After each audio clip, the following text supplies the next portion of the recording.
গ্রেফতার করা হয় নাই? হ্যাঁ, আমি কি মামলা করছি এখানে সে রং ঢং করার জন্য? আমার এই বাড়িতে আসতে হইলো কেন? এক্সকিউজ মি ম্যাডাম, আসামি ধরার সমস্ত প্রচেষ্টা আমরা অব্যাহত রেখেছি। কিছুক্ষণের মধ্যে আমরা তাকে ধরবো।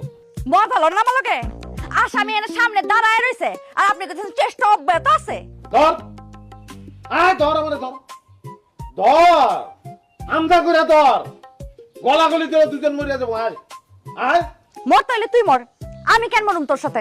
এই সারা শরীরে কেরাসিন ডালা আমার, খালি এই আগুনটা জ্বালামো ভাত করে ধরবো কিন্তু, তারপর তোরে চামড়ায় ধরবো। ওয়াল্লাহ গো, ডাকাত ডাকাত খুনি, কি ধরেন না কেন ধরেন? ডাকাত খুনি আমার পোলা না, ডাকাত খুনি তুই আর তোর মা। তোর মার মনের মধ্যে খালি জিলাপির পান। আমার সোনা সংসারটার একেবারে সারকার করে পুড়ায় মারছে কোটি মহিলাটা। এই মুখ সামলায় কথা কন। আইসা আমার জমিদারের মাইয়া মুখ সামলে কথা কর। আমার ফেরেশতার মতো বাইডারে পুলিশ দিয়ে ধরানোর লাগা মোল্লা বাড়ির মধ্যে পুলিশ নিয়ে আইছে। মোল্লা বাড়ির ইজ্জত নিলামে তুইলা দিছে। আর এখন ওনা করে সুমা দিয়া কথা কম আমরা না। ও মা গো, দেখছো বোবার মুখেও দেই ফুল ফুটছে। আমি তো দেখতেছি বিরাট বড় ভুল করে লাইছি। হ্যাঁ, এই শয়তান সেমরি আর বুড়ি রইছে মামলা ঠিকা দেওয়ার দরকার ছিল। আসামি করা দরকার ছিল। হ্যাঁ, এই আমার মার নামে আর বইনের নামে যে একটা উল্টাপাল্টা কথা কইছো, কেরাসিন কিন্তু এখনো আছে। কেরাসিন ভিক্ষা মারবো আর আগুন ভিক্ষা মারবো, পুরো আমি হারাম করতে একদম। দেখছেন দেখছেন দেখছেন, বড় মজলিসের সবার সামনে আমার মায়ের আগুন দিয়ে পোড়াইতে চায়। তাইলে এবার বুঝেন আপনারা অগোচরে সে আমার মায়ের লগে কি করতে পারে। একদম ভাইবা দেখছেন।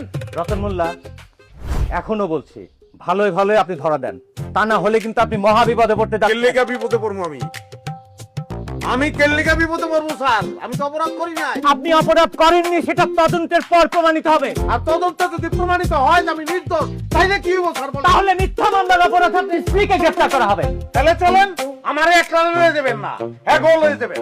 এগো এক হাতুতে রাখবেন, আমারে আর এক হাতুতে রাখবেন। এটা কি ধরনের কথা বলছেন আপনি? কেস চলাকালীন অবস্থায় বাদী পক্ষকে আমি গ্রেফতার করবো কিভাবে? এটা হয় নাকি? হবো না কেল্লিকা, কেল্লিকা হইব না।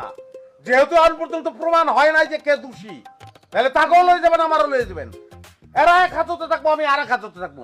ওটা বিষয়ে তদন্ত করবেন, তারপর প্রমাণ করবেন কেটা দোষী।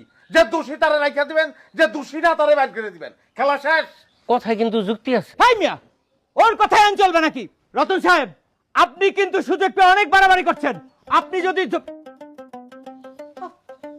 স্যার আমি কইলাম একলা বরুম না, আমি কিন্তু দু চারটা লইয়া বনমু স্যার।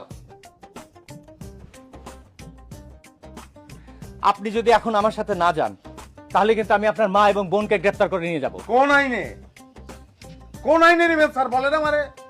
আমি মূর্খ না, আমি বুঝবো, বলেন আমারে।